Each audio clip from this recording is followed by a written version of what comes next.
Parole de Sup, c'est maintenant, présenté par Corentin BJR.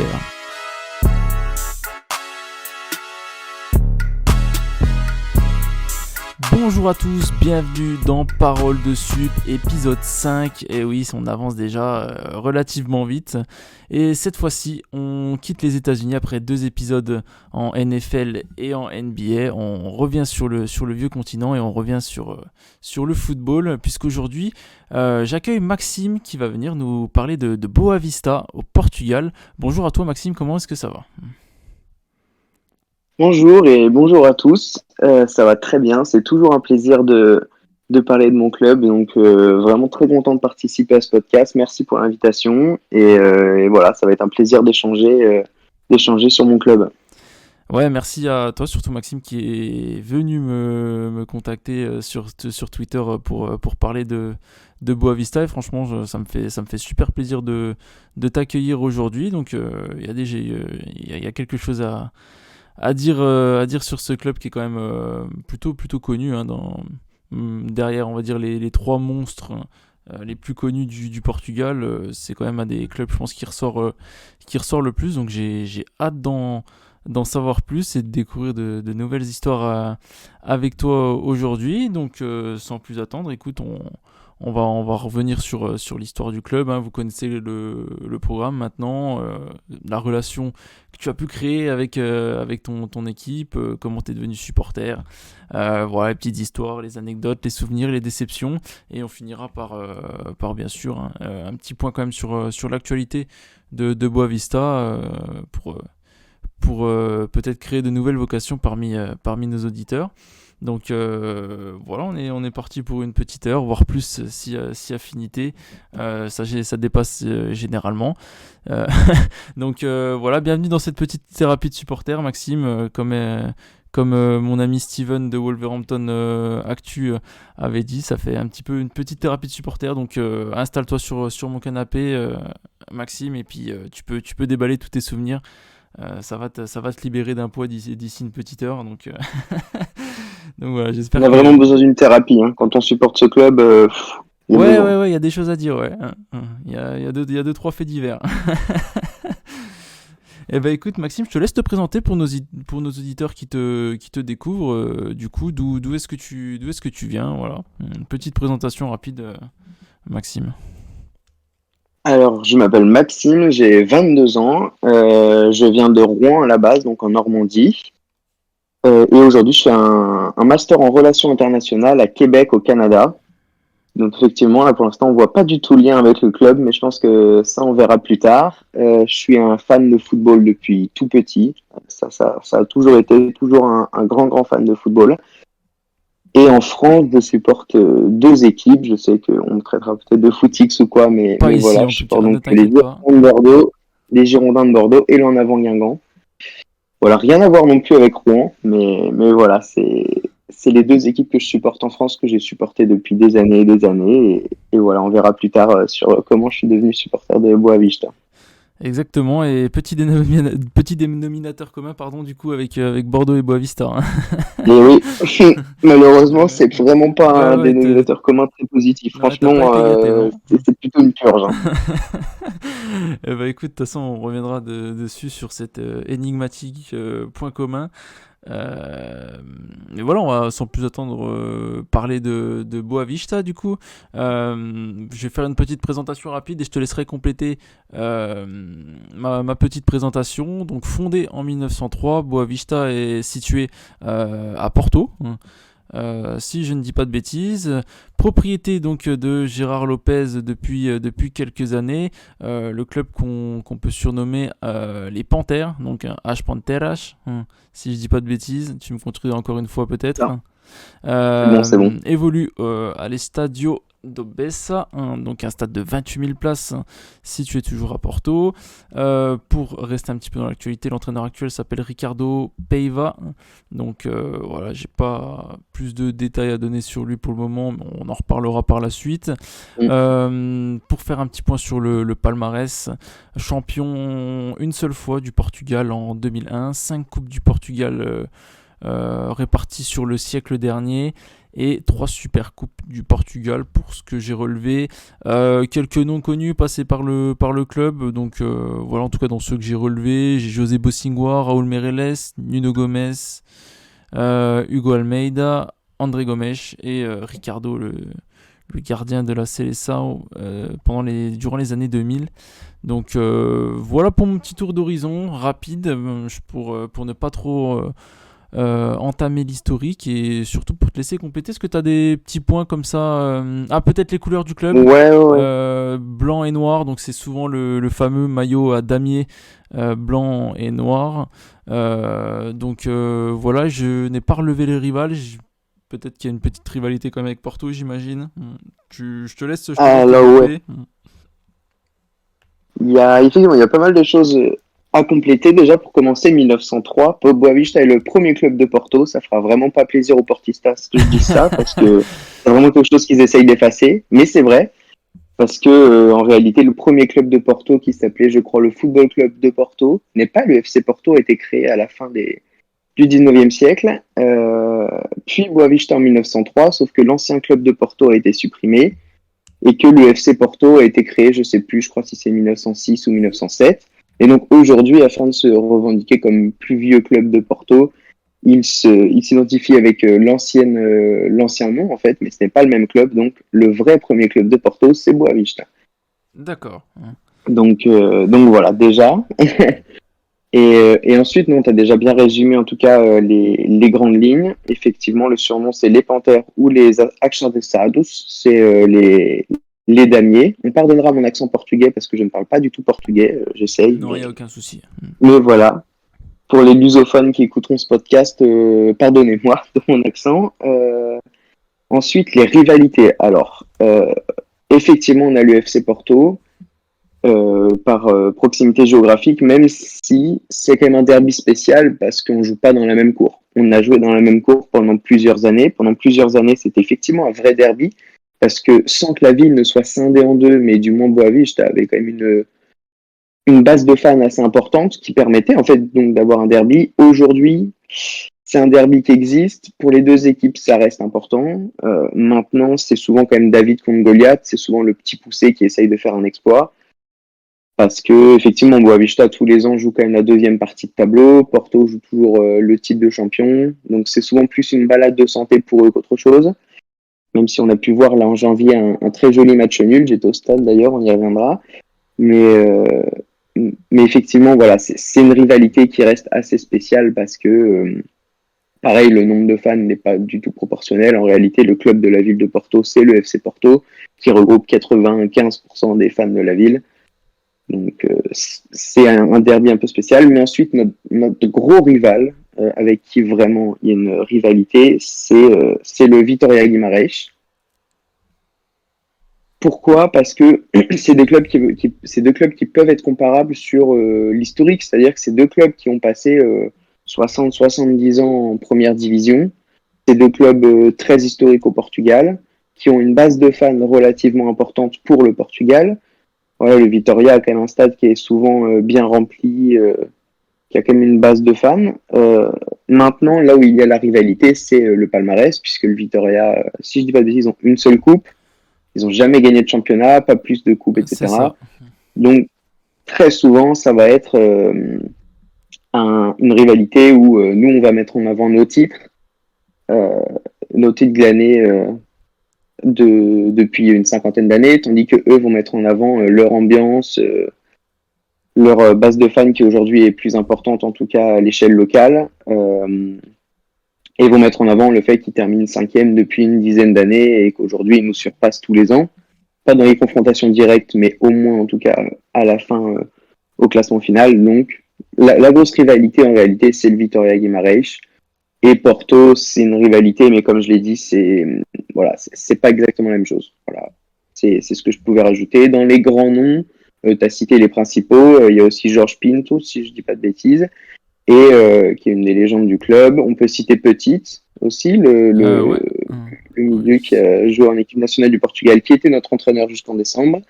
Et sinon, dernièrement, il y a Bruno Fernandes, donc qui joue à Manchester United, qui a été formé toute sa jeunesse à Boavista et qui parfois revient encore au club pour s'entraîner, etc.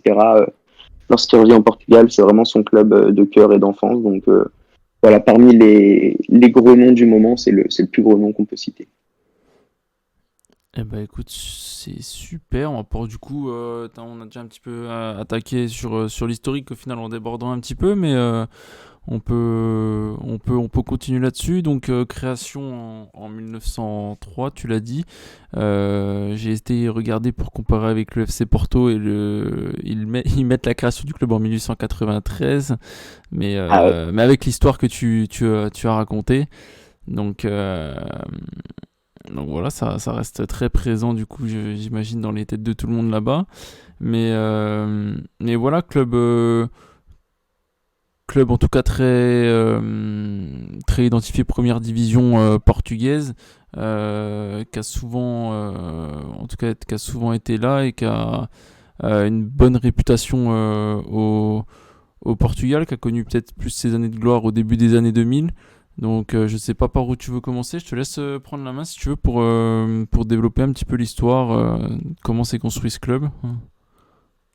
Pas de souci. Bah oui, effectivement, comme tu le dis, c'est un club qui est historique. Ça fait partie vraiment des premiers clubs au Portugal, en tout cas dans la première division. Et c'est surtout un club qui a été très récurrent en fait en première division, ce qui n'est pas toujours le cas au Portugal. Hein. C'est quand même un championnat très spécial, le championnat portugais, où finalement des clubs historiques sur le long terme, il y en a relativement peu. On peut citer évidemment les trois gros, Braga, Guimarães, Boavista, Belenenses. Pour les plus gros, il y en a évidemment quelques-uns autres qui ont fait des très belles saisons, etc., ou qui sont restés assez longtemps en première division, mais qui ont moins marqué les esprits. Mais ce qui est quand même très particulier au Portugal, c'est l'impact des trois gros. Euh, Ils ont quand même glané la plupart des titres. Et comme tu as mentionné notre palmarès, effectivement, quand on se dit un titre, cinq coupes, c'est pas incroyable. Tu compares ça en France, beaucoup de clubs ont ce palmarès. Ça reste très très bien, mais euh, c'est plus anecdotique finalement, alors qu'au Portugal, il n'y a que deux clubs qui ont gagné le championnat en dehors des trois gros. Donc Belenenses deux fois dans les années 40 et nous en 2001. Donc c'est un peu pour montrer vraiment la prédominance des trois gros, c'est vraiment incroyable. C'est-à-dire que ils ont la base de fans dans tout le Portugal, c'est-à-dire que au Portugal, quand on regarde, c'est pas très rare de voir beaucoup de stades vides, des petits stades, parce que en réalité les gens ne supportent pas leur club local, pas en tout cas pas comme dans beaucoup d'autres pays, mais supportent un des trois gros qui ont donc évidemment aussi tous les pouvoirs financiers, etc., avec la répartition des droits TV qui fait que les premiers clubs ont plus d'argent également à ce niveau-là. Donc c'est un peu un cercle vicieux. Ils ont de plus en plus d'argent, de plus en plus de bases de fans, donc ils ont des résultats sportifs de plus en plus intéressants et c'est de plus en plus compliqué pour les autres clubs d'exister, de tenter de faire des parcours, d'avoir une situation économique stable. Donc c'est ce qui fait que finalement depuis que le championnat existe, il n'y a que les trois gros qui gagnent les titres. Ensuite, même au niveau des coupes, hein, c'est vrai que 5 coupes, c'est quand même vraiment un très très bon résultat. Et finalement, aujourd'hui, on a le quatrième palmarès du Portugal. On est l'équipe la quatrième en termes de titres, même si on n'en a que 6, plus 3 super coupes, donc 9.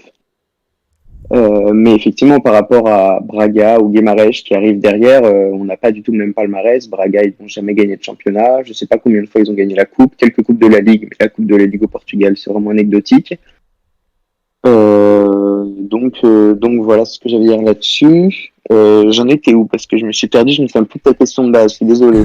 Non, non, il n'y a pas de souci. Non, reprendre juste, du coup, voilà, plus la période peut-être dorée des années 2000, comment on arrive à cette période, si tu sais, bien sûr, hein, après, dans les détails, tu vois, je regarde même en même temps un petit peu sur Wikipédia, il n'y a pas spécialement non plus d'informations, on passe rapidement à la période des années 2000, donc voilà, si tu as des choses un petit peu avant cette période-là, ou sinon, Mm. après, on peut directement attaquer avec ce qui est peut-être la plus belle période du club. Alors, non, non, c'est-à-dire que le club fait partie des plus gros clubs. En fait, depuis les années 70, quand on regarde, on est très souvent sur le podium, on gagne nos coupes dans les années 70-80. Donc en fait, on est un club qui est sur la scène portugaise, qui est sur le top 5 quasiment tous les ans, qui est en Coupe d'Europe également tous les ans, en Coupe des Coupes ou en Coupe UEFA, que ce soit les années 80 ou quasiment tous les ans. On est en Coupe, 90 c'est pareil, fin des années 70 également. Donc on est un club qui est quand même sur vraiment le haut de tableau au Portugal, mais vraiment pendant une trentaine d'années. C'est-à-dire que le début des années 2000, c'est vraiment le paroxysme. Mais 70, 80, 90, on est un club présent et installé surtout. C'est vraiment ça qui est important, c'est que c'est on joue avec les trois gros. On fait également vice-champion, je crois, une fois dans les années 70. Donc, on est quand même un club qui est très important. Effectivement, fin des années 90, début 2000, là, c'est là au moment où on devient euh, vraiment un gros, en fait, au Portugal. Fin des années 90, où on fait vice-champion. Et puis la saison 2001, où finalement, c'est une saison où on ne devait pas être champion en réalité. Parce que quand on regarde l'effectif, il n'y a pas de grandes stars. C'est-à-dire qu'il n'y a pas de joueurs qui, après, sont devenus des stars internationales ou qui l'étaient avant. Évidemment, on a quelques internationaux portugais, mais pas tant. On a quelques joueurs dont on se souvient le nom, en tout cas pour les fans de football. Mais voilà, on n'est pas sur une équipe qui, cette année-là, a eu des stars, qui, cette année-là, a eu un effectif plus qualitatif, en tout cas sur le papier, que les autres années. C'est vraiment plus un collectif, euh, une sorte d'épopée, en fait, qui a fait qu'on arrive à être champion. On gagne, je crois, à l'avant-dernière journée 4-0 contre Aves et on est champion. Euh, donc voilà, c'est évidemment le plus beau souvenir pour la plupart des fans de Boavista. Bon, évidemment, moi je suis né en 2001, évidemment je ne l'ai pas vécu, mais effectivement pour la plupart des supporters, c'est vraiment un souvenir qui est marquant parce que comme je l'ai dit, gagner un titre au Portugal, c'est c'est vraiment quelque chose, je pense, qui est difficile à comprendre pour beaucoup de supporters parce que gagner un titre dans son pays, c'est toujours marquant à vie, c'est toujours un exploit, c'est toujours quelque chose qui, qui, qui, qui marque vraiment les supporters. Mais alors au Portugal, comme je l'ai dit, finalement, depuis les années 40, on est le seul club à avoir gagné le championnat en dehors des trois gros. Donc c'est plus qu'un exploit en réalité. C'est vraiment quelque chose qui arrive une fois dans une vie. Enfin, en tout cas, je suis pas sûr qu'on regagne le titre d'ici là, franchement. Mais, donc voilà, c'est vraiment quelque chose qui a marqué les supporters. L'année d'après, on fait vice-champion encore en 2002. Oui. Et puis ouais, ces années-là, on joue la Coupe d'Europe aussi tous les ans. On va en Ligue des Champions. On fait, je crois qu'on bat Dortmund, si je dis pas de bêtises, en 2001. Et on fait donc deux fois la Ligue des Champions. Même si je dis pas de bêtises, on s'est toujours éliminé en phase de groupe. Mais alors, donc le point culminant vraiment en Europe, c'est en 2003, puisqu'on va en demi-finale de la Coupe UEFA, donc l'ancêtre de la Ligue Europa, ce qui est quand même une performance exceptionnelle. Et on se fait malheureusement éliminer par le Celtic Glasgow en demi-finale. Et c'est d'autant plus rageant parce que la finale, c'est contre l'UFC Porto. Donc voilà, ça aurait été vraiment magnifique d'avoir une finale de la Coupe UEFA Boavista Porto. Mais là, voilà, on atteint vraiment les années les plus belles du club, hein, on va dire, entre 95 et 2005. Et puis, avec l'arrivée également du Stadio du BSA, qui a été fait pour l'Euro 2004. Donc, en 2004, on se retrouve avec un magnifique stade de 28 000 places, qui est adapté aux ambitions du club. Et voilà. Et ouais, l'Estadio d'UBSA, je vois quelques photos ouais, qui a l'air vraiment sympa. En tout cas, en photo, toi, tu as été du coup, hein, il me semble. Oui, oui, Donc, j'ai été plusieurs fois, oui, on reviendra là-dessus, mais t'en reparleras. Mais pour revenir un petit peu ouais, sur le parcours en Coupe d'Europe, bon, j'essaie de te suivre en même temps en regardant les parcours. Effectivement, de participation à la Ligue des Champions, il y a des beaux résultats comme un match nul à Liverpool, une victoire face au Dynamo Kiev. Ouais, il y a quelques accomplissements quand même. Donc, de quoi donner du baume au cœur. Il y a cette coupe UEFA 2003 que tu disais, oui, où Boavista est éliminé face au Celtic. Et, euh, et ouais, il y a cette période, on va dire, de 99 où tu es vice-champion, 99-2000 où tu es vice-champion, après tu es champion en 2001, tu es vice-champion en 2002 et au final, en quasiment 2-3 ans, tu dépéris. Tu contrediras peut-être, mais avec ce que je lis sous les yeux, en tout cas, on parlait de l'Estadio do Bessa qui arrive pour l'Euro 2004, mais qui signe un petit peu, peut-être pas l'arrêt de mort du club, mais en tout cas qui met un qui vient plomber complètement les finances, et ce qui amène à peut-être la période la plus noire de l'histoire du club. Bah, c'est-à-dire qu'effectivement, contrairement à beaucoup de stades, en fait, c'est le club qui l'a payé, qui a payé les travaux. Donc, ça a été fait pour l'Euro 2004, mais le club a payé les travaux. C'est vrai qu'en fait, on était dans notre période dorée, comme tu l'as dit. Donc, c'est vrai qu'à ce moment-là, un stade de 28 000 places, ça paraissait pas déconnant. Ça nous permettait de continuer à grandir et de rester finalement un club. Pourquoi pas même devenir, de faire partie des quatre gros, finalement, de créer une équipe des quatre gros, parce que ça fait quand même 30 ans qu'on est là, quelques années qu'on fait vice-champion, champion. Mais effectivement, un stade, ça coûte cher. Et puis voilà, ça plombe effectivement les finances. Aujourd'hui encore, en 2023, on a des millions et des millions de dettes sur ce stade. Ce stade continue à nous plomber euh, parce qu'on l'a toujours pas payé en entier. Mais effectivement, finalement, après 2003, c'est la descente aux enfers parce qu'on a de moins en moins d'argent, donc évidemment de moins en moins de joueurs qualitatifs. Hein, forcément, ça va avec. Bah, jusqu'à effectivement en 2008, on est relégué en seconde division, etc. Puis après, même en troisième division l'année d'après. Enfin voilà, c'est vraiment, on passe des meilleurs moments du club au début des années 2000 au pire à la fin de la décennie. Donc c'est vraiment très compliqué à ce moment-là pour le club. Parce que j'ai également une histoire de corruption. Alors, je sais pas, c'est Wikipédia qui me dit ça. Le club est relégué après avoir été reconnu coupable de corruption et de pression avérée sur des arbitres pour l'affaire du Oui, sifflet doré. Donc ça fait un petit peu partie du package, j'ai envie de te dire, c'est ça, avec le exactement. C'est stade, vraiment un tout. Ouais. et où au final, je crois que la sanction, c'est une amende. C'est même pas forcément une descente. Ouais, Oui, je sais plus si on est relégué administrativement ou si c'est parce que sportivement, en fait, on est relégué. Je vais vérifier ça. Mais oui, effectivement, on descend en seconde division et forcément, quand on descend en seconde division, alors que déjà on a des problèmes financiers, forcément, ça plombe le club. C'est pour ça que l'année d'après, on redescend encore en troisième division. Mais j'ai pas forcément plus de détails par contre sur l'affaire de corruption. Effectivement, je sais qu'elle existe, etc. Mais réalité, je pourrais pas trop donner de détails. À l'époque, j'étais vraiment jeune, donc je n'ai absolument pas suivi cette ouais, donc affaire. je vais essayer Et de voilà. me renseigner en même temps. Mais ce qui est marrant d'ailleurs, c'est que le FC Porto est impliqué également dans cette affaire, mais aura une sanction moindre, en tout cas ce que dit Wikipédia. Mais par la suite, en tout cas, pour continuer, en 2013, la justice portugaise annule la sanction infligée au club, et le club réclamera des dommages et intérêts. Et du coup, Boavista revient lorsque la première ligue, la première division portugaise, pardon, repasse à 18 clubs, et réintègre du coup le championnat en 2014-2015. C'est ça. Donc maintenant, ça fait une dizaine d'années qu'on est revenu. Maintenant, effectivement, pour tous ceux qui ne suivent pas la Liga Portugal, j'imagine que c'est une grande majorité de personnes.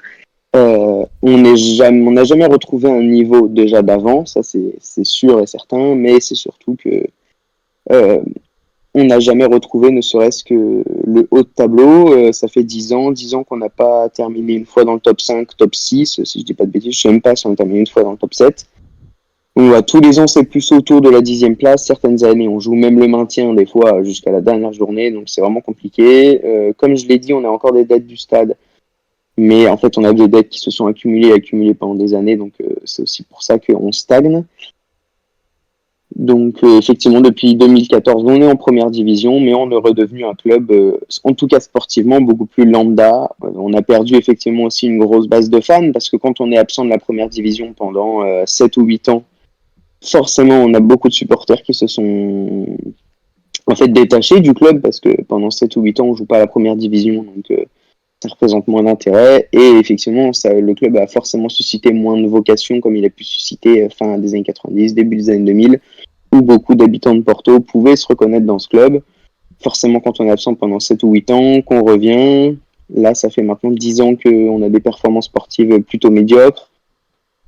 Et voilà, forcément, c'est plus le même club qu'il y a une trentaine d'années. On a quand même une base de fans qui est beaucoup moins présente et qui surtout se régénère difficilement. Comme je l'ai dit, c'est vrai quand on est habitant de Porto, qu'on est jeune, qu'on a une dizaine d'années, pourquoi on irait supporter Boavista et pas le FC Porto qui joue la Ligue des Champions tous les ans.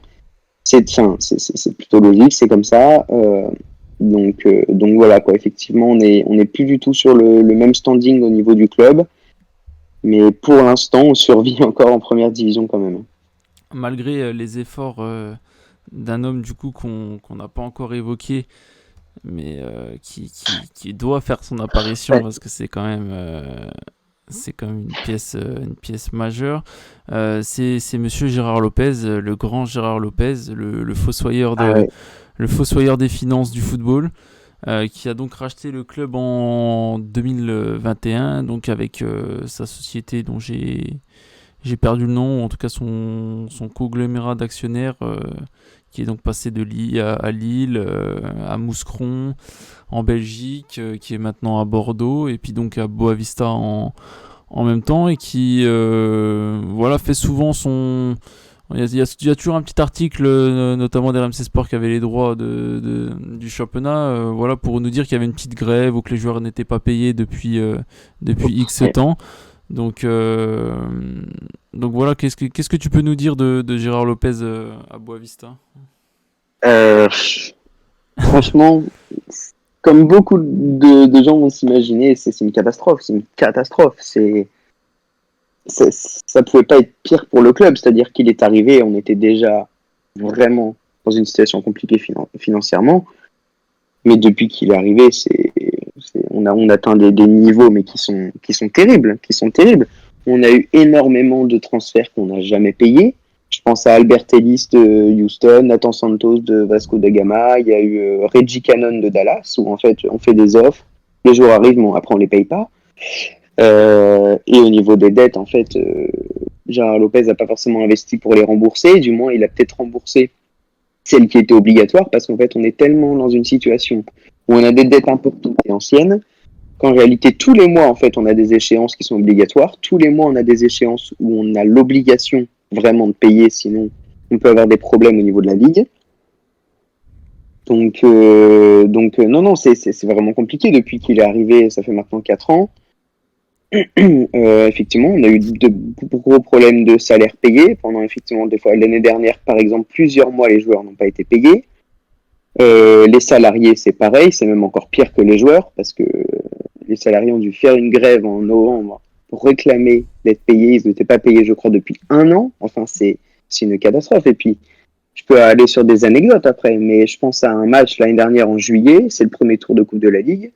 On joue avec une lumière sur deux, hein. Une lumière sur deux. Tu t'imagines un peu la honte, quoi. Il allume un lampadaire sur deux pour faire des économies d'électricité, quoi. Enfin, on en est là. On joue sur un terrain à l'époque, du coup en juillet l'année dernière, qui n'a pas été du tout traité depuis des semaines, depuis la fin de saison. Enfin, c'est une catastrophe. En fait, on fait des économies sur tout et n'importe quoi. Des, des retours aussi, comme quoi dans certains jours dans le vestiaire, il n'y a même pas d'eau. Enfin, c'est une catastrophe. Vraiment, la situation financière au club est vraiment compliquée. Gérard Lopez, finalement, il a perdu de l'argent parce qu'avec toutes les dettes qu'il a dû payer, et c'est pour ça qu'aujourd'hui, il cherche à vendre.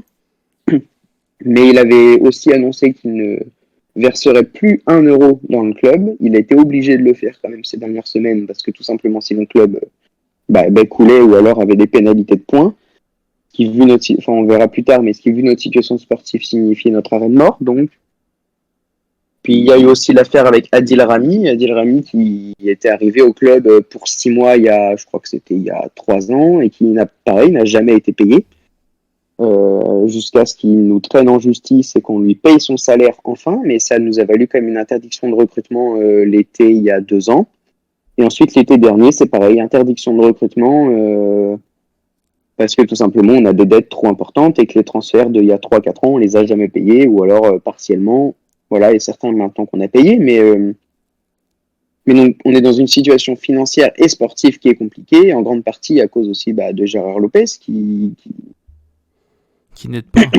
qui n'a pas réglé les dettes qu'il fallait et qui ne met absolument plus d'argent. Et aujourd'hui, on est dans une situation vraiment très très tendue, très très tendue. Bah écoute, on va garder ça pour un petit peu plus tard et voir un petit peu en tout cas la saison en cours, puis du coup les perspectives d'avenir et voir toi ce que tu ressens et ce que tu pressens peut-être pour l'avenir du club. Donc voilà pour peut-être l'historique. Je sais pas si tu voulais rajouter quelque chose au niveau peut-être des saisons précédentes ou de l'histoire. On a fait un assez grand tour, je pense. Oui, oui, globalement, on a quand même vu ce qu'il fallait voir. Si j'ai des choses qui me reviennent, je reviendrai dessus, mais non. Et puis sur les saisons précédentes, en réalité, il n'y a pas grand-chose à dire. Depuis la Comme je l'ai montée, dit ouais, très c'est souvent, plutôt plat, ouais. on joue la deuxième partie de saison. L'année où Adil Rami est là, on se maintient à la dernière journée avec un match nul. Ça avait été un grand moment d'ailleurs pour les supporters. À la fin, ils avaient envahi le terrain, etc. Je me souviens d'une photo d'Adil Rami, tout heureux sur le terrain. C'était vraiment un bon moment, mais on n'a pas gagné une coupe. On se maintient à la dernière journée. Donc, c'est pas forcément bien glorieux. Mais voilà, effectivement, depuis 10 ans, il s'est pas passé grand-chose sportivement. On fait une demi-finale de Coupe de la Ligue il y a 2 ans. On perd au tir au but contre Benfica, mais alors à part ça, pas grand-chose à dire.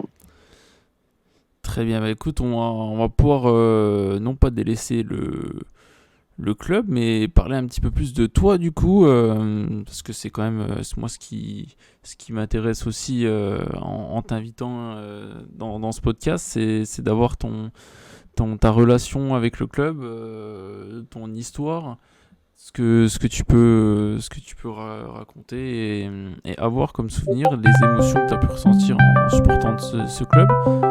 Donc, donc non, franchement, écoute, là, ça va être ton moment. Hein. Tu peux tout me raconter, comment tu es venu à supporter le club, l'histoire derrière, et après, voilà, j'aurai une petite série de questions pour toi. Pas de souci. Alors, déjà pour commencer, j'ai absolument aucune origine portugaise, ce qui est très surprenant parce que suivre la Liga Portugal et encore plus un club qui n'est pas un des trois gros quand on n'a aucune origine portugaise, je sais que c'est quand même quelque chose de vraiment rare. Mais alors, ce qui s'est passé, c'est qu'il y a 3 ans, j'ai eu la chance de partir en Erasmus à Porto. Et en tant que fan de football, fan de stade, fan de découverte de nouveaux football, je m'étais intéressé avant de partir au club qui existait au Portugal en général. Et j'avoue que Boavista, je ne savais pas du tout que c'était un club basé à Porto. C'était un club dont j'avais vite fait entendu parler parce qu'en plus c'était la saison où Adil Rami était là, donc j'avais dû voir quelques images, mais ça s'arrêtait là. Et finalement, j'ai vu que c'était un club qui était basé à Porto, donc je m'étais dit, j'irai voir un match. À l'époque, il y avait Paul George Entep pour les anciens, donc je m'étais dit, je vais aller voir ça, ça va être marrant.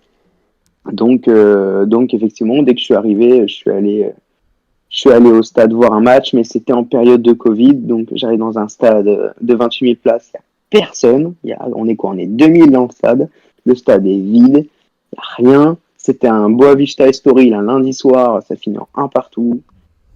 Bon, c'est pas comme ça que je suis tombé amoureux du club. Hein. Franchement, on va pas se mentir. À ce moment-là, je me suis plutôt dit, franchement, les pauvres, quand on a l'UFC Porto à côté, je plains les supporters. Mais je commençais quand même à suivre les résultats parce que c'était quand même un club de la ville où donc je faisais mon Erasmus.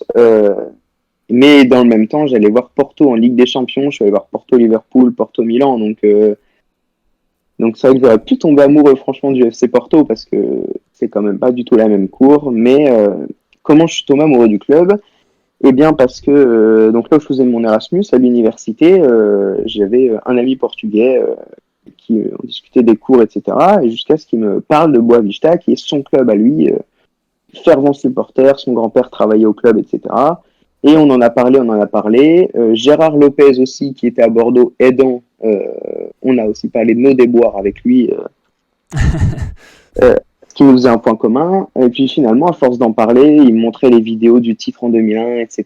Et je crois que c'est à ce moment-là que j'ai compris à quel point ce club était spécial, à quel point finalement aussi c'était leur supporter était spécial. Parce que comme je l'ai dit, supporter un club comme Boavista dans une ville comme Porto, c'est compliqué. C'est compliqué parce que le club de la ville, c'est le FC Porto. Sportivement, ça n'a rien à voir. Et effectivement, même au niveau de l'ambiance, Boavista est dans un stade qui est souvent vide. Mais on se rend compte quand même qu'il y a quelque chose dans ce club qui est historique, un club qui est tombé plusieurs fois mais qui s'est toujours relevé, donc il y avait vraiment quelque chose là-dedans. Et finalement, voilà, c'est à force d'en parler avec cet ami, j'ai commencé du coup même à regarder un peu les matchs, etc. Donc je me suis mis un petit peu dedans. Et jusqu'à ce que finalement, un peu avant de partir dans mon Erasmus, je vais voir un match de Coupe de la Ligue, Boavista Braga, et on gagne, je crois que c'est 5-1. Le stade est en folie, en plus il y a un peu plus de monde que quand j'y étais. Et là vraiment, je suis tombé amoureux, quoi, parce que ouais, c'était une performance qui était exceptionnelle, le stade qui était en folie, et on se rend compte à ce moment-là euh, qu'il y a quelque chose et que finalement, pour ses supporters, pour ses fans de ce club-là, la moindre victoire est un exploit. La moindre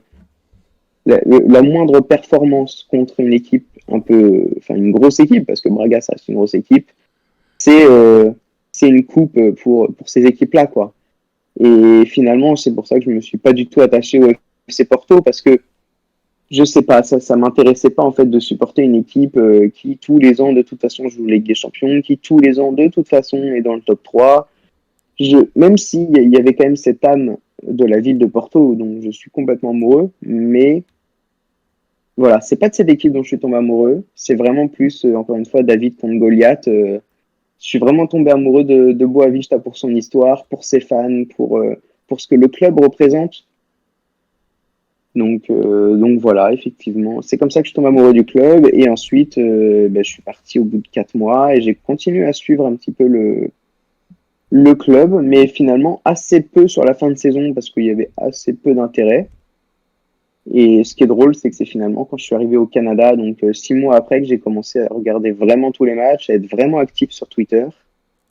Donc voilà, parce que j'ai créé le compte Twitter à la fin de mon Erasmus, donc en décembre 2021. Mais en réalité, au début, j'étais vraiment pas très actif sur le compte parce que je regardais pas tous les matchs, etc. Et finalement, c'est venu surtout en septembre 2022 où j'ai commencé à être vraiment très actif. J'ai fait des threads historiques sur des anecdotes, etc. À vraiment regarder tous les matchs, etc. Donc voilà un peu comment je suis tombé amoureux du club et j'avais créé le compte Twitter parce que ça faisait des années en fait que je voyais des gens faire des comptes France en fait sur leur club et je me suis dit bah pourquoi pas faire sur ce club-là finalement. Peu de gens connaissent ce club parce que finalement peu de gens connaissent le championnat Ouais, c'est vrai, portugais. c'est vrai. Comme je l'ai dit, effectivement, même si c'est un club historique, donc pour vraiment les fans de football, ça dit peut-être quelque chose, mais pour la plupart des gens, Boavista, c'est rien, ou alors c'est le club de Gérard Lopez, c'est même peut-être le satellite du LOSC ou de Bordeaux, enfin. Donc finalement, pour tous les jeunes d'aujourd'hui, c'est pas un club qui parle, et donc c'est aussi pour ça que j'avais à cœur de faire ce compte Twitter et que je continue aujourd'hui pour que ce club existe, que les gens voient son existence et voient à quel point ça a été un club et c'est aujourd'hui quand même un club qui reste important et qui a quand même une base de fans encore un strict minimum importante, du moins pour le Portugal aujourd'hui. Ouais, et tu m'as coupé l'herbe sur le pied, effectivement, en évoquant déjà ton compte Twitter, mais c'est très bien, hein, justement, c'est très bien que tu amènes du coup sur ce sujet, puisque du coup, à l'heure actuelle, tu as 758 abonnés qui te suivent sur @boavista-du-bas France, donc je vous invite à déjà aller suivre ton travail. J'ai regardé. Ça faisait quelques jours du coup que je te suivais depuis que tu m'as contacté. J'ai regardé un petit peu en détail ce que tu pouvais proposer. Effectivement, c'est vraiment très intéressant et voilà, il y a plein de choses détaillées, plein d'anecdotes comme tu disais, des threads, Il y en a pour tous les goûts et tu restes relativement actif. Tu disais que ça n'avait pas toujours été le cas et que du coup maintenant tu es au Canada. Comment tu arrives avec notamment le décalage horaire à suivre les matchs. Comment toi est-ce que tu vis les matchs du coup à travers ton compte Twitter? Quel est ton objectif du coup? Quel angle tu veux donner à cette passion voilà, via ton compte Twitter? Alors, comme je l'ai dit, effectivement, mon compte Twitter, il a vraiment pour but de donner une visibilité aux francophones sur ce club. En plus, je sais qu'il y a quand même une communauté portugaise en France qui est très importante, donc qui suit le championnat. Pas forcément Boavista, parce que comme je l'ai dit, la plupart des Oui. Portugais supportent un des trois gros et ça n'échappe absolument pas évidemment aux franco-portugais. Mais c'est vraiment ce que j'avais envie de faire connaître le club à tout le monde en fait, et surtout aux fans de football. En réalité, mon but, c'est pas que les gens deviennent supporters du club à travers ce compte. Je suis bien conscient que c'est pas possible, mais ne serait-ce que faire connaître. Je sais que j'ai fait quelques threads où j'ai eu beaucoup de retours, en tout cas de créateurs de contenu de football. Je pense à l'Arena Foot sur YouTube, qui fait d'ailleurs un travail exceptionnel, mais qui, voilà, on avait un peu discuté lorsque j'avais fait un thread sur notre amitié avec le club d'Aberdeen en Écosse. Et moi, c'est ça mon but. Mon but, c'est vraiment de faire connaître ce club, que certaines personnes, en voyant le nom Boavista, aujourd'hui savent ce que c'est, plus que juste c'est le club de Gérard Lopez, ou plus que juste c'est un club satellite, parce que c'est aujourd'hui ce que certains pensent. Voilà, c'est vraiment mon objectif. Et aussi, je pense notamment là, lorsque notre pépite Thiago Moraes nous a quittés pour le LOSC, voilà, ça a été un plaisir pour moi d'échanger avec certains Lillois qui m'ont demandé en DM, qui voulaient être rassurés sur le joueur. Aussi beaucoup de retours sur le message d'adieu qu'on lui a mis sur Twitter, énormément de retours des Lillois, etc. Et c'est aussi ça le but, c'est lorsqu'on a des joueurs qui partent en France, là en l'occurrence, on puisse, euh, on puisse finalement être un interlocuteur pour ces gens, ou même sur les suiveurs du football portugais en français. C'est toujours un plaisir d'échanger avec eux, toujours un plaisir de donner notre avis sur le club, parce que voilà, comme je l'ai dit, c'est vrai que finalement, peu de fans en dehors des trois gros. Donc je trouvais ça vraiment important quand même que ce club soit représenté, qu'on puisse être un interlocuteur lorsqu'il y a des questions sur le club. Voilà, mon but vraiment à travers Twitter, c'est faire vivre le club, montrer que ce club existe, montrer que ce club n'est pas mort, montrer que ce club a une histoire incroyable, montrer que ce club est incroyable. Et voilà, quoi. C'est vraiment mon objectif à travers Twitter. Ensuite, faire vivre les matchs. Ça peut m'arriver de live tweet. Franchement, je le fais pas tout le temps parce que je vois quand même qu'il y a peu de visibilité, hein, effectivement. En même temps, pourquoi on irait suivre un live tweet du club si on n'est pas fan? Enfin, il y a quand même assez peu de fans, en tout cas. Même dans mes followers, il y a peu de fans, en tout cas francophones. Mais ça peut quand même m'arriver de temps en temps. Mais non, la plupart du temps, je live tweet pas. Je présente quand même le match et ça s'arrête là. Mais par contre, je regarde 90% des matchs. Ouais.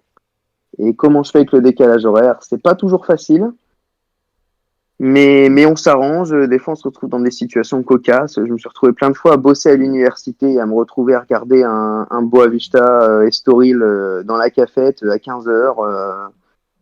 Voilà, lundi, sur mon téléphone, je regardais Casa Pia Boavista avec mon ordi à côté en train de bosser parce que, bon, bah, à un moment donné, je suis comme à l'université, il faut bosser, mais je peux pas non plus laisser mon club comme ça.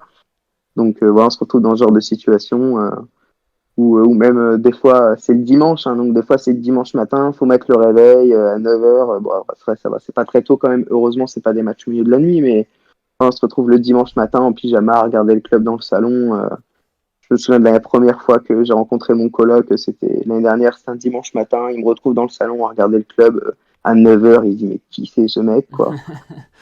Je regarde du championnat portugais à 9h un dimanche matin, mais voilà, comment j'arrive à suivre le club, j'essaye vraiment de regarder tous les matchs, c'est pas toujours possible, je veux pas dire que je regarde 100% des matchs, mais on va dire que je regarde, voilà, je loupe un match tous les 2 mois quoi, Parce que voilà, en gros, j'imagine parce qu'en que plus, tu dois tomber sur des streams plutôt miteux, hein, à part si tu joues contre Benfica ou Porto ou le Sporting, ou maintenant c'est sur Beansport. Euh, je suis même pas sûr que RMC Sport diffusait tous les matchs complets avant. Donc j'imagine ouais, que t'as... Alors, non, en fait, finalement, on a la chance d'avoir des plateformes de paris qui diffusent C'est vrai, le ouais, c'est championnat vrai. portugais. Donc, je ne parie pas, mais j'ai ces plateformes de paris spécialement pour ça, en fait, parce que ça me permet d'avoir. T'as un Alors, petit c'est pas en centime grand qui écran, traîne. c'est pour ceux qui voient, c'est le petit carré là. Mais ça me permet quand même de regarder tous les matchs à chaque fois en direct. La qualité est plutôt bien, c'est pas non plus énorme, mais c'est plutôt bien. C'est pas effectivement en grand écran, mais en tout cas, ça me permet de voir tous les matchs. Effectivement, sinon c'est en stream. S'il fallait que tous les dimanches je me trouve un stream, ça serait vraiment plus compliqué. Mais là, non, voilà, grâce à ça, j'ai la chance de pouvoir regarder gratuitement le championnat. Tous les matchs de championnat portugais sont diffusés là-dessus, donc ouais, je regarde vraiment là-dessus parce que non, sur RMC, ils diffusent que les trois gros, ils diffusent pas en fait les autres matchs, ils diffusent un ou deux matchs par semaine et ça s'arrête là. Donc de toute façon, j'aurais pas pu compter dessus à part les matchs contre les trois gros, donc bon, ça aurait été un peu dommage. Bah oui, écoute, c'est vrai que c'est pas commun du coup d'avoir un supporter de Boavista au Canada. Je saurais pas te dire s'il y a une cartographie, une diaspora de ces supporters au Canada, mais ouais, écoute, c'est super intéressant. Ouais, puis en plus pas facile de suivre les matchs. On peut continuer à avancer. J'ai une dernière question, on va dire, sur la relation entre ton compte Twitter euh, et ta passion de supporter, si je puis dire comme ça, avant de vraiment passer juste sur ton côté supporter. Euh, est-ce que tu as déjà eu des contacts, par exemple, avec le club? Est-ce que tu sais si le club, ou en tout cas le CM du club, te connaît? Je sais que j'ai eu des exemples avec les précédentes personnes qui sont passées. Par exemple, on avait Marin des Pacers qui avait eu deux, trois contacts avec le CM des Indiana Pacers, ou même Loïs de Heart of Middleton qui avait eu quelques contacts aussi. Donc est-ce que toi tu as ce petit aspect-là? Est-ce que c'est quelque chose à laquelle tu aspires ou pas du tout? Vraiment, tu es content aussi d'être dans ton coin, entre guillemets, et voilà, de juste partager Euh, comme ça. non, j'ai jamais eu un seul contact avec le CM, pas un like, rien du tout. Je suis même pas sûr qu'ils savent que j'existe.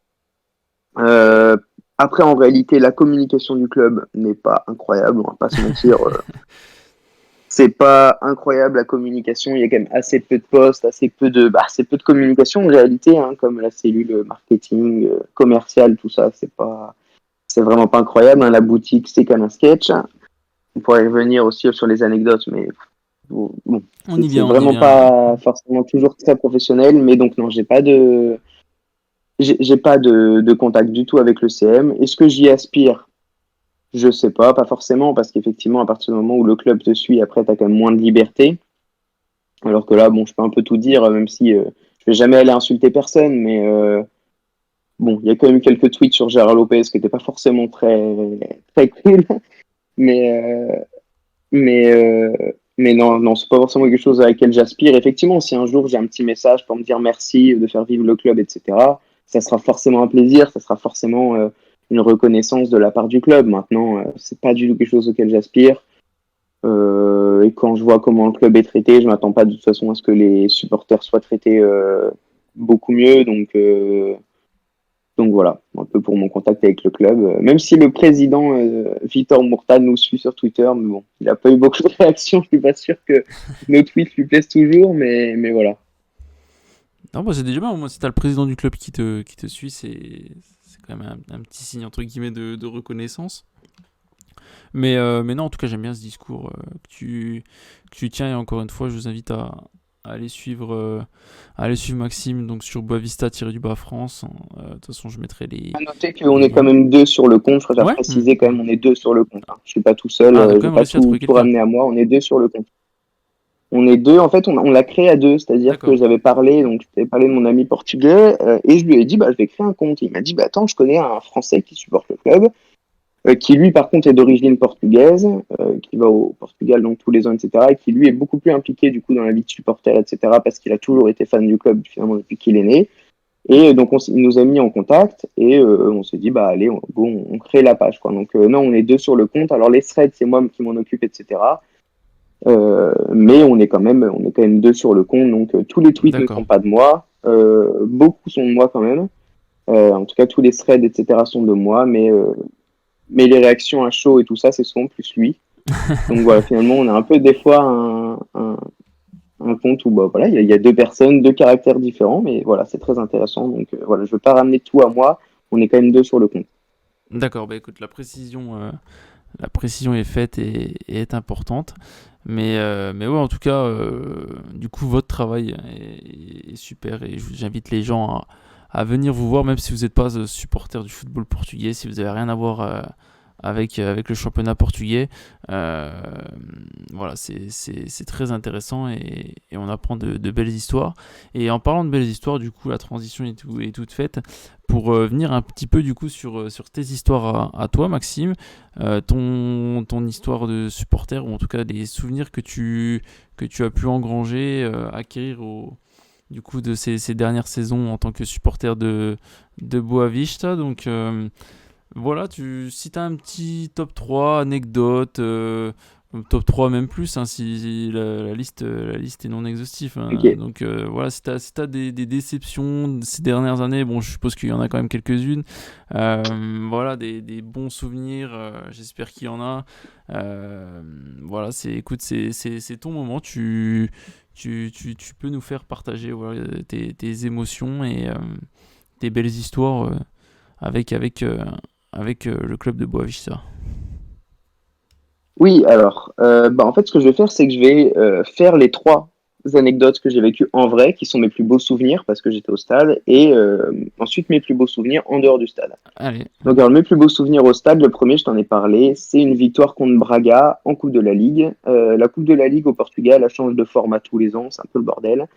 Mais cette année-là, donc, c'était des phases de groupe, et finalement, donc, grâce à notre victoire 5-1, donc c'est quand même vraiment exceptionnel, on se qualifie pour le Final Four donc, de Coupe de la Ligue. Donc ça, c'était vraiment un souvenir fou parce que le stade était vraiment en délire. Ça faisait des mois en plus qu'il n'y avait pas eu un seul résultat correct. Je crois qu'on perd tous les matchs en championnat depuis 2 mois à ce moment-là. Enfin, vraiment, tout le monde s'attend à ce qu'on se fasse balader. Et finalement, on écrase le Sporting Braga.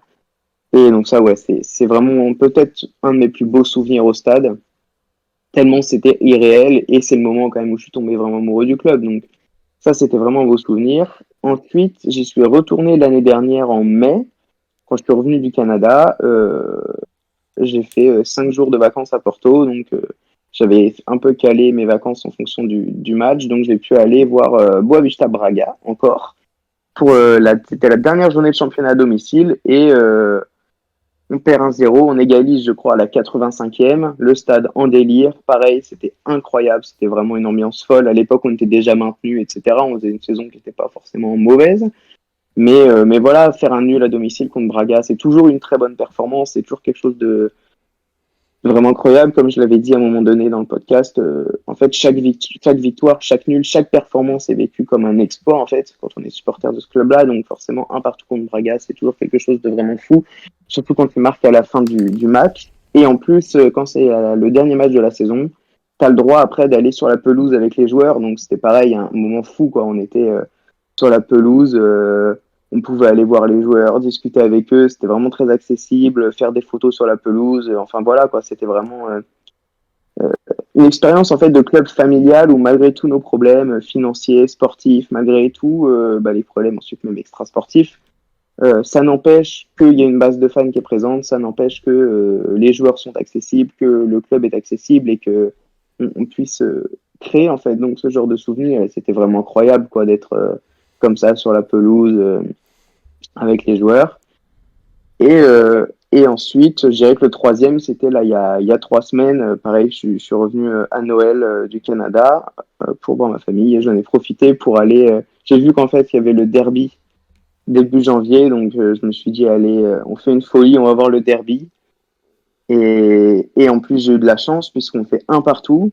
contre Porto, ce qui n'était pas arrivé, je crois, depuis 3 ou 4 ans qu'on ne perde pas, parce que d'habitude, on se prend toujours des volets.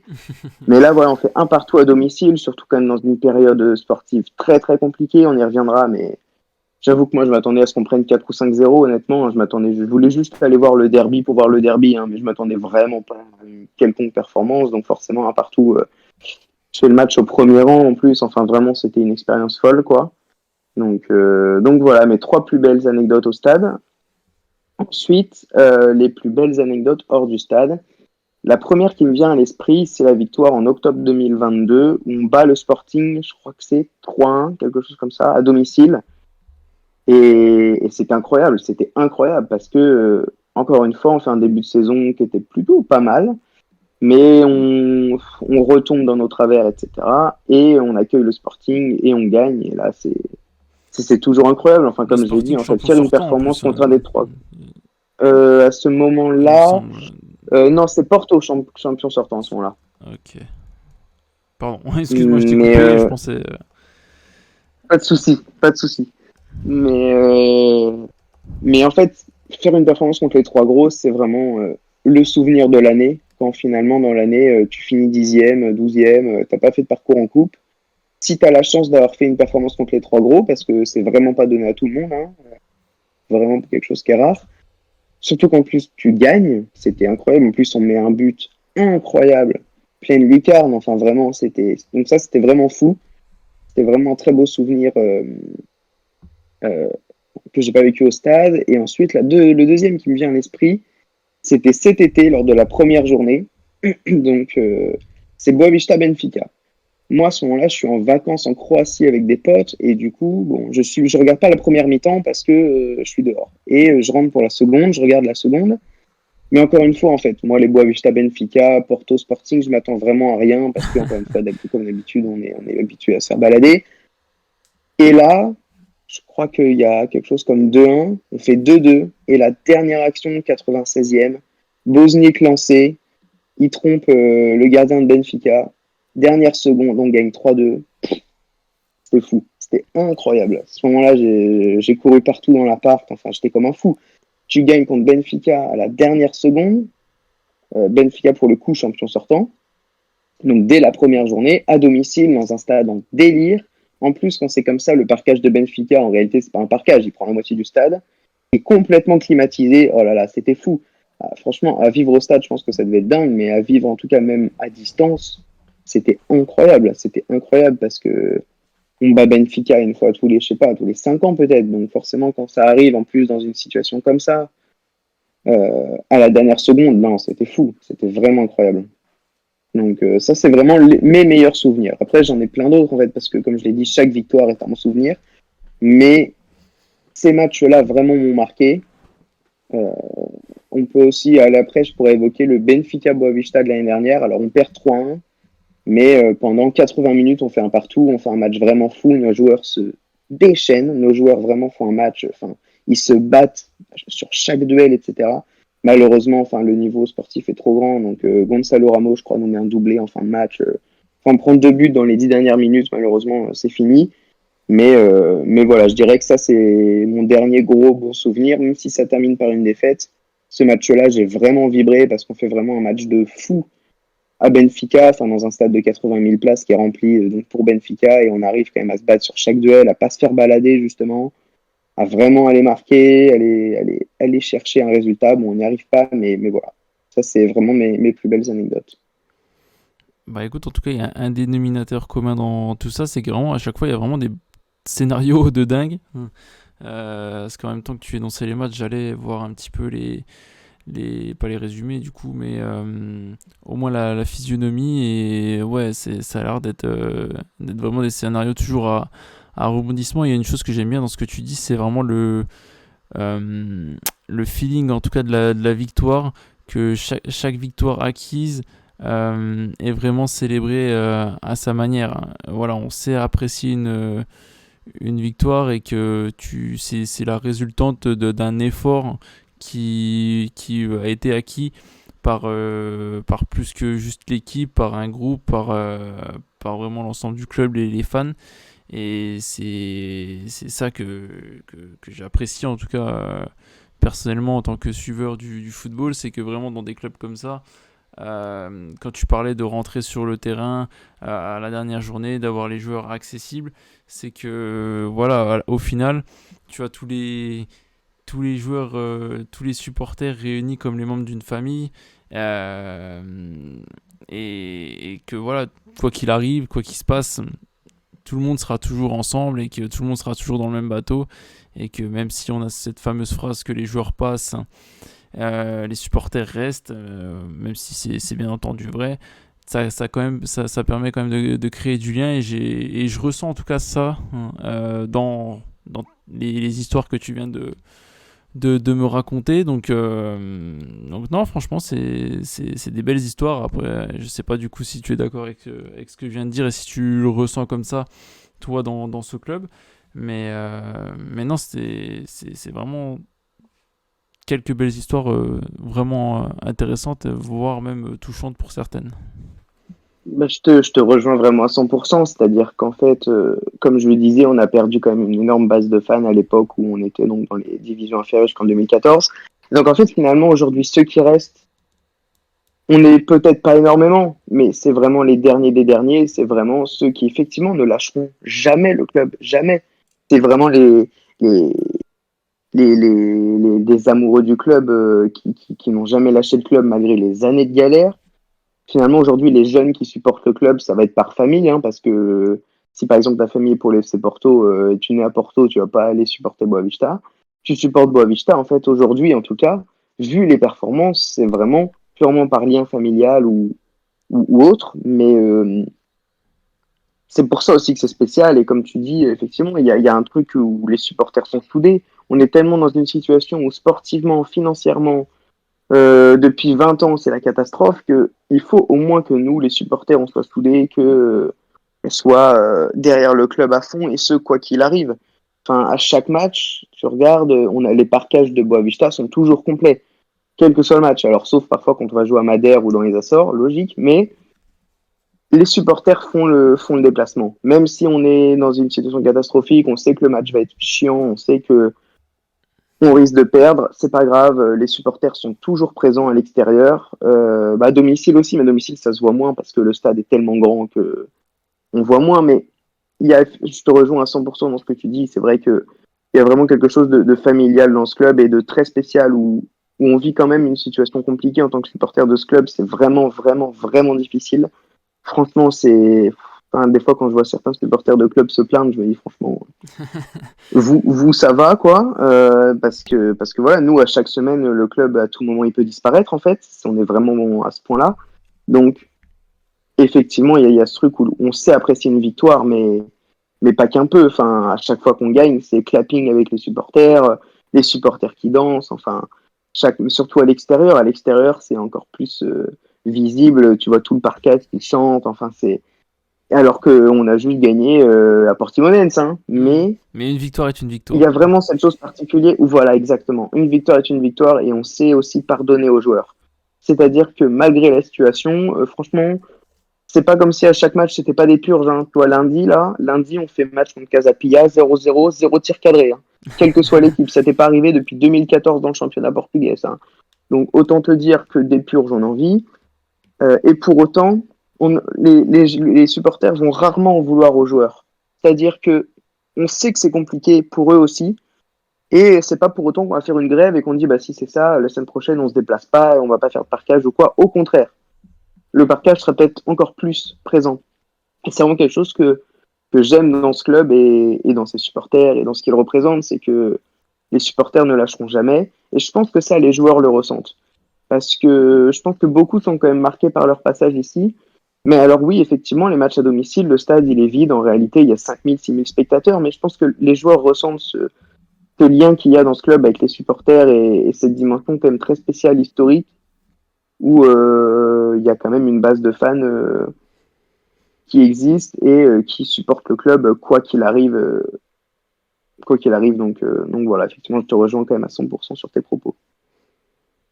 Eh ben écoute, c'est content en tout cas de ressentir, si je puis dire, les choses pas comme il faut, mais en tout cas de la bonne manière, c'est-à-dire que tu transmets plutôt bien les émotions et globalement les valeurs de ce club. Est-ce que tu as une dernière anecdote? Tu me parlais de la boutique tout à l'heure ou d'autres choses comme ça. Ou est-ce qu'on avance, peut-être parler un petit peu plus de l'actualité du coup.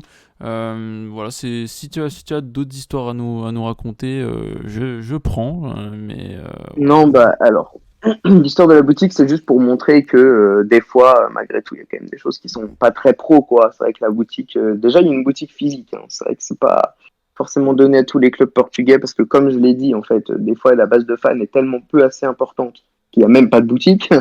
Mais voilà, tu vois, la boutique, t'y vas, t'as jamais toutes les tailles. Le flocage, pareil, quand j'y étais à l'époque, j'avais acheté des maillots, il faut les faire floquer, et ça part une semaine à l'usine pour se faire floquer. En plus, le flocage, c'est même pas le flocage de la ligue, parce que ils te mettent le flocage de l'équipementier. Enfin, c'est vraiment une organisation où c'est pas pro, quoi. Et ça se ressent dans la boutique, ça se ressent dans la com. Enfin, tu regardes sur le ouais. site, il y a 2 posts par semaine. À la limite, les réseaux sociaux, j'ai envie de dire, ça va, il y a quand même un peu un effort au niveau du design, etc. Il y a quand même quelque chose, mais sur la boutique, voilà, c'est ça que je voulais dire. C'était vraiment l'anecdote des maillots où quand tu vas, t'as jamais ta taille, t'as jamais ce que tu veux, et puis le flocage, ça met une semaine, quoi. Donc, enfin, c'est ce truc où c'est pas forcément très très pro et ça se ressent parce que encore une fois, bah, il n'y a pas de moyens en fait. Enfin, il n'y a pas de moyens. Déjà, c'est bien qu'il y ait une boutique.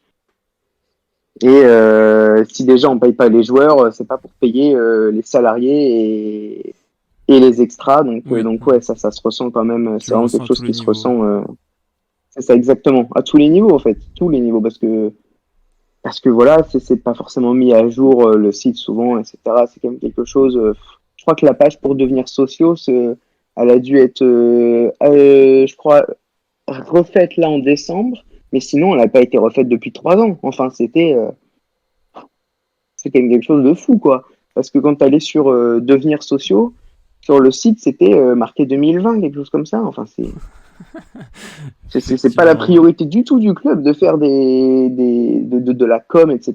Donc effectivement, à ce niveau-là, c'est pas terrible. Mais voilà, c'était ce que je voulais dire à ce niveau-là. Ok, bah écoute, on peut avancer du coup. On arrive gentiment à la fin de ce. Bah, à la fin. Il y a encore un petit peu de temps, hein, ne t'en fais pas, mais on a déjà passé l'heure d'émission et franchement c'est hyper passionnant. Merci Maxime pour rendre ce podcast passionnant, tu l'honores complètement et du coup on va parler un petit peu plus pour finir de la saison actuelle et de l'avenir peut-être du club. J'ai la saison en cours sous les yeux donc au moment où on parle, Boavista est 11e du championnat portugais, à 3 points devant c'est le barragiste, hein, je crois 16e au Portugal, hein, Mm. c'est ça. Donc à 3 points devant, 5 victoires seulement cette saison, 6 matchs nuls, 9 défaites. Je regarde un petit peu les résultats précédents. Il y a un match nul contre Porto, donc que tu disais où tu étais présent. Il y a un match nul contre Guimarães. Il y a des petits, on va dire, exploits qui viennent parsemer une saison voilà, qui va encore se terminer dans la galère et peut-être la peur au ventre. Il y a la victoire, bien sûr, inaugurale, comment l'oublier, contre Benfica 3 buts à 2. Comment est-ce que tu la vis, toi, cette saison pour le moment? Alors, comment dire ça? Si tu regardes, enfin, en tout cas pour les auditeurs qui écoutent aussi, regardez les résultats au début d'année. Je crois qu'on fait 4 victoires de suite. On bat Portimonense, Estoril, Benfica, je sais plus qui on bat aussi, mais je crois qu'on fait 4 victoires. En début de saison, Les... ouais, donc il y a Benfica, Portimonense, Estoril et Chavez. Ok, ouais, c'est ça, Et il y a le exactement. match nul au Donc on prend milieu de 12 points. Casapia.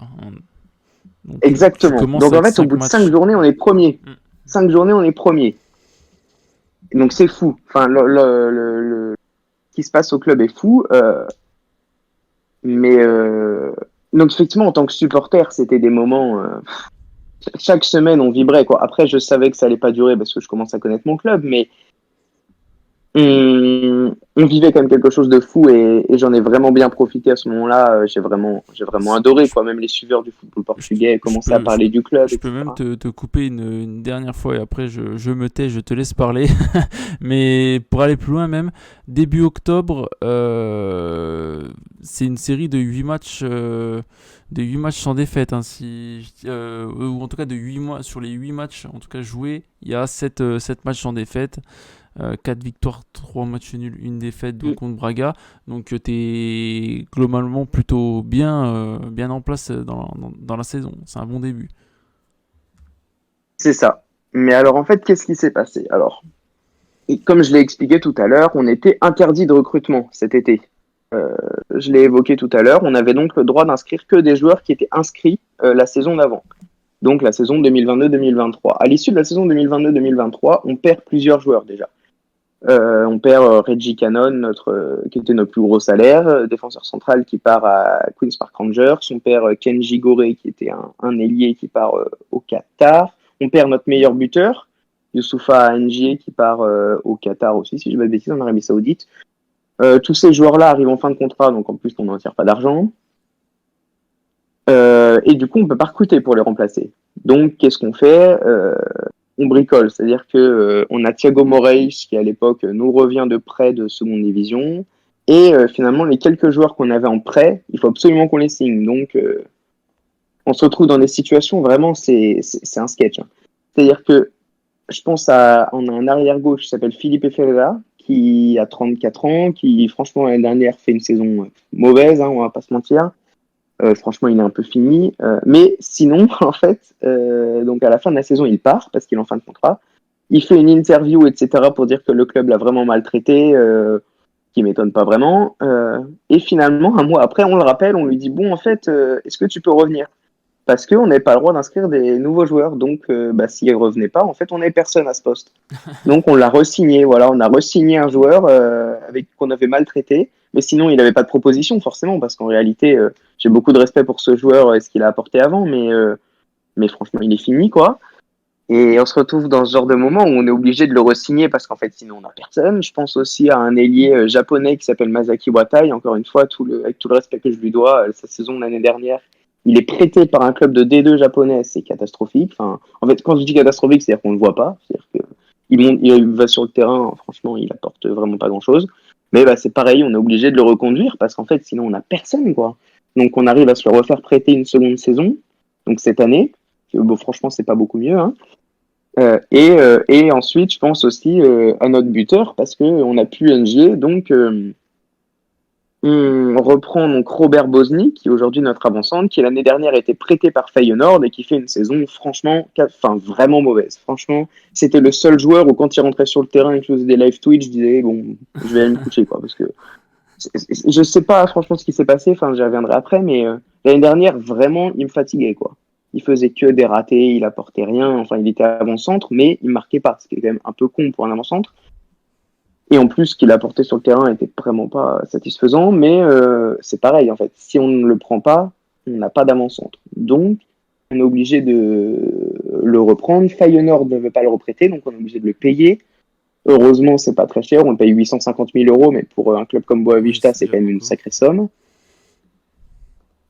Mais donc voilà un peu la situation catastrophique de l'été, quoi. C'est-à-dire qu'on perd des joueurs, et en fait, on n'a pas de recrues parce qu'on ne peut pas inscrire des nouveaux. Donc, on essaie juste de reprendre ceux qu'on a déjà. Et plus Thiago Moraes qui était parti en prêt. Enfin, mais ça s'arrête là, quoi. Globalement, on va compter sur les jeunes et sur les joueurs qui restent, quoi. Donc, c'est catastrophique. Et on perd aussi notre capitaine qui était notre gardien, Raphaël Bracali, qui part à la retraite. Et pour le remplacer, on avait misé l'année d'avant sur un jeune qui s'appelle César. Enfin, non, il n'est pas jeune d'ailleurs. Un gardien brésilien qui s'appelle César, qui vient de Santos et qu'on avait recruté en tant que second gardien et qui devait prendre la place de Bracali. Et on arrive à la préparation en juin, hop, il blessure. Blessure, mais je sais plus ce que c'est, mais aujourd'hui il est encore blessé. Hein. Donc, Ouais, c'est pas la sacrée petite blessure. blessure. Donc, dans les buts, on met l'enfant du club dans les buts, Joao Goncalves. Troisième gardien l'année d'avant, un match dans les pattes, enfin.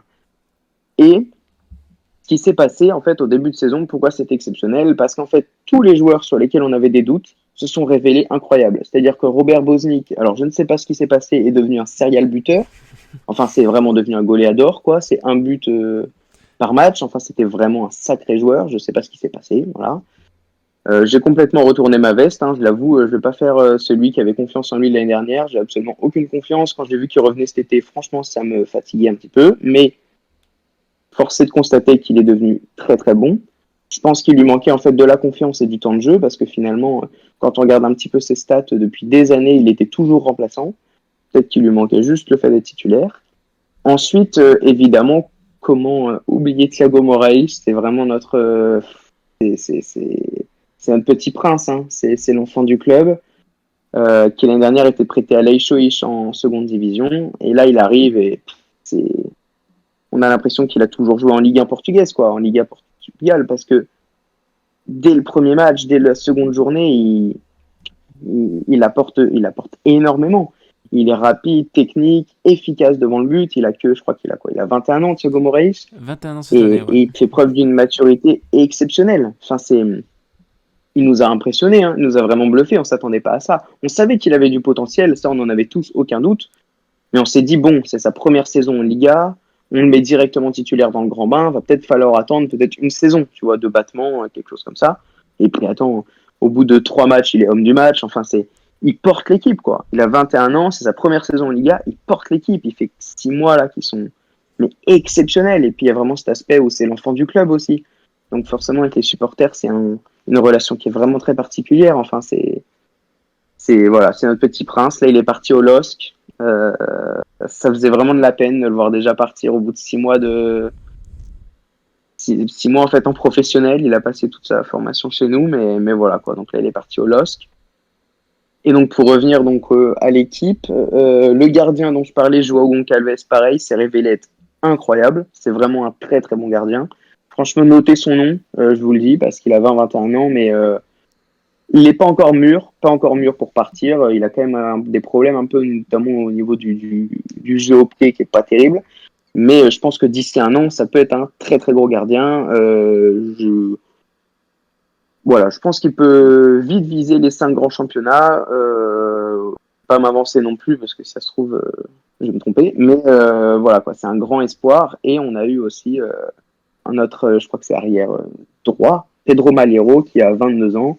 Pareil, c'est un enfant du club aussi qui est un énorme espoir qu'on devait vendre à Benfica là et finalement on l'a gardé pas parce que s'il part en fait on a personne. Donc, mais voilà quoi, on a la chance en fait d'avoir une équipe où et c'est aussi pour ça qu'on a beaucoup performé en début de saison. Les jeunes sur lesquels on comptait se sont révélés incroyables. Certains joueurs qui l'année dernière n'étaient pas performants comme Bosnik, ou alors je pense à Reisinho aussi, qui était beaucoup blessé l'année dernière et qui fait une très bonne saison. Donc c'est en fait c'est ce mélange qui a fait que on fait un très bon début de saison. Et évidemment, je mentionne notre entraîneur Petit, et voilà, c'est pareil, c'est notre idole à tous à Boavista. C'était un très très grand joueur en sélection du Portugal et à Boavista. Et là, il est revenu entraîner l'équipe il y a 2 ans. Et il l'a porté, quoi. Il a porté l'équipe. Il a toujours su insuffler cette dimension de don de soi dans l'équipe. Donc c'était vraiment quelque chose qui était appréciable et qu'on a pu voir en début de saison. Mais alors maintenant, je vais aborder pourquoi on a redescendu. C'est tout simplement parce que notre effectif, il est pauvre en fait. C'est-à-dire qu'il y a beaucoup de postes où on n'a même pas de remplaçant. C'est-à-dire que je parle même pas d'avoir 2, 3 joueurs. On n'a pas de remplaçant. C'est-à-dire que au poste d'arrière droit, donc Malheiro, s'il se blesse, on n'a personne. On est obligé de mettre un ailier. En fait, c'est ça qui se passe. C'est que là, Malheiro était pas là en décembre. On a joué 4 matchs avec Salvador Agra qui est ailier en poste de latéral, quoi. Et pareil pour Bosnik. Si Bosnik est blessé, derrière, c'est des avant-centres, c'est des jeunes du club qui n'ont aucune expérience, qui n'ont vraiment pas le niveau. Enfin, et c'est comme ça pour quasiment tous les postes. En réalité, il n'y a qu'au milieu où au milieu ça va, on a quand même un banc qui est plutôt fourni. Mais défenseurs centraux, on n'en a que 3. Donc là, c'est pareil. Lundi, on jouait qu'un milieu en défense centrale parce que, bah, en fait, on en a un qui est à la canne et un qui était blessé. Et c'est comme ça pour quasiment tous les postes. Là, c'est pareil. Moraes, il est parti. On est obligé de mettre un jeune qui, franchement, n'a pas vraiment le niveau. On va devoir faire comme ça jusqu'à la fin de la saison. Donc, en fait, ce qui s'est passé, c'est qu'en novembre, décembre, on a eu des joueurs qui étaient absents, soit par blessure ou carton rouge. et suffisait en fait de un ou deux postes comme ça et l'équilibre il est rompu en fait parce que finalement aujourd'hui des joueurs qui ont le niveau de la Liga dans l'effectif on en a peut-être 12 quoi. La plupart ils ont pas le niveau, que ce soit les jeunes ou même certains moins jeunes qu'on a, ils ont pas plus le niveau de la Liga et on est obligé de les garder parce que bah, sinon en fait on n'a rien dans l'effectif mais c'est comme ça que ça s'explique en fait la baisse de performance, c'est qu'on a eu zéro blessure pendant un mois et demi, quelque chose comme ça. Zéro blessure, zéro carton rouge, donc tout va bien. On a une dynamique, on a un effectif qui est qualitatif, en tout cas un 11 de départ. Et à partir du moment où on avait un ou deux absents, bah, tout est rompu. Tout est rompu parce qu'on est obligé de bricoler comme tu peux. C'en est risible, quoi. Tu es obligé de mettre des ailiers, des milieux en défense. Enfin, c'est donc voilà un peu pour la saison en cours et pourquoi on est redescendu. Et j'avoue que je suis très très très très pessimiste pour cette fin de saison parce qu'on n'a plus Moraïs. Pour ceux qui suivent le mercato, Bosnik devait signer à Séville, il devait aller à Séville. Malheureusement pour lui, en tout cas, on l'a bloqué parce que évidemment à un moment donné, Oui, tu peux pas laisser partir tout le monde. ouais, bah c'est ça. C'est-à-dire qu'en fait, Séville proposait 6 ou 7 millions, c'est vraiment pas négligeable pour nous. Enfin, en fait c'est indispensable même. Mais il y a vraiment cette idée de si on le laisse partir, on n'a personne en fait devant. Donc en fait, on va pas marquer de l'année parce que nos deux meilleurs buteurs c'était Moraïs et Bosnik. Donc si on laisse partir Moraïs et Bosnik, on marque plus quoi. Enfin, donc on l'a bloqué, on l'a gardé. Pareil, on a gardé Maliero, on a gardé Bruno Niemaechi qui est notre arrière gauche qui devait partir à Nantes pour 3 millions. Mais pareil, en fait, on a bloqué au dernier moment parce que bah, vu qu'on n'a pas de banc, on peut pas se permettre de laisser partir un seul joueur. Déjà Moraïs, ça va nous faire beaucoup de mal. Mais alors en plus, si on devait laisser partir tous ceux qui devaient partir, bah, on n'avait plus d'équipe, quoi. Donc je suis très pessimiste parce que les problèmes ils vont rester. L'entraîneur c'est plus petit, c'est, enfin c'est plus la même chose, quoi. On n'a plus Moraïs et on va devoir bricoler comme on peut jusqu'à la fin de saison. Sauf que là, on est à 21 points, si je dis pas de bêtises. Oui. Pour être sûr de se maintenir, en moyenne, c'est 35 points, quoi. Mais je sais pas dans quel monde, là, aujourd'hui, on va prendre 15 points. En réalité, ça va se décider dans les 2 prochaines semaines parce que là, ce week-end, on joue Estoril. Et la semaine d'après, on joue Chavez. Donc, deux équipes qui sont en dessous de nous, deux équipes qui jouent le maintien. Si on prend pas 6 points, franchement, je pense qu'on descend. Parce que là, je vois pas en fait dans quel autre monde on va réussir à prendre des points. On a un effectif qui est trop limité et une dynamique qui n'est plus la même depuis le début de saison. Des joueurs qui seront moins investis parce que quelqu'un comme Bosnik, il a quand même été bien dégoûté par le comportement du club qui l'a bloqué jusqu'au dernier moment. Donc, euh, donc ouais, moi je suis vraiment très pessimiste pour la fin de saison. Je crois encore en mon club, je crois encore en ses capacités. Je sais que ces joueurs-là sont capables de se donner à fond, comme ils le font certaines fois. Je pense là dernièrement au match contre Porto ou contre le Vitoria où ils se sont vraiment donnés à fond parce qu'ils savent que c'est important pour eux et les supporters. Mais, euh, mais ouais, malgré tout, je suis quand même très pessimiste. Bah écoute, c'est pas des paroles pour le coup que, que j'aime entendre, mais ouais, il y a une certaine réalité qui s'est réinstallée. Et malheureusement, ouais, c'est vrai que le départ d'un joueur comme Thiago Moraes n'aide pas. Donc écoute, on va espérer des retours de blessures.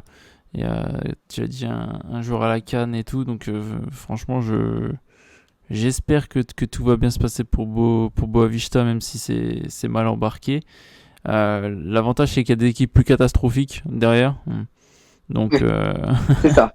donc c'est ce qui C'est que des équipes peut. comme Chavez ou Vizela font des saisons catastrophiques. C'est ce qui peut aider. Ouais. Donc bon, faut juste espérer que ça soit pire que nous, quoi. C'est ça, c'est ça. Ouais. Donc, bah écoute, on suivra ça attentivement. On se rapproche de la fin d'émission. Maxime, je sais pas si tu as un dernier mot à rajouter. Bah écoute, non, pas spécialement. Juste suivez quand même nos jeunes, Pedro Malheiro, Thiago Moraes, João Goncalves. Je sais qu'il y a des fans de foot qui adorent faire ça, de noter des noms de jeunes pour aller voir ce que ça donne et les voir éclore ensuite. Et ben voilà, moi je vous donne ces trois noms-là. Notez-les bien. Je pense que voilà, Thiago Moraes, bon bah déjà pour ceux qui suivent le mercato en Ligue 1, maintenant c'est connu. Mais voilà, notez ces pépites parce que c'est des joueurs qui ont vraiment beaucoup de potentiel et qui nous ont régalé à seulement 20 ans. Alors d'ici quelques années, j'espère qu'ils régaleront l'Europe entière.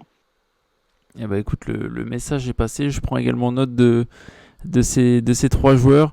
Même si, bon, comme tu as dit, on a Thiago Moraes qui a rejoint le championnat de France, donc c'est un peu plus facile à suivre maintenant. Mais voilà, on va suivre attentivement ces deux autres anciens compères du coup.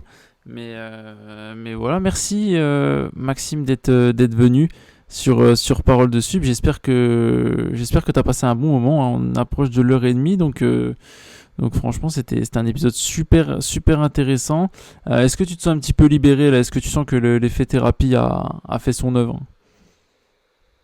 Et bah déjà, premièrement, merci à toi pour, euh, pour avoir accepté de faire un podcast sur ce club.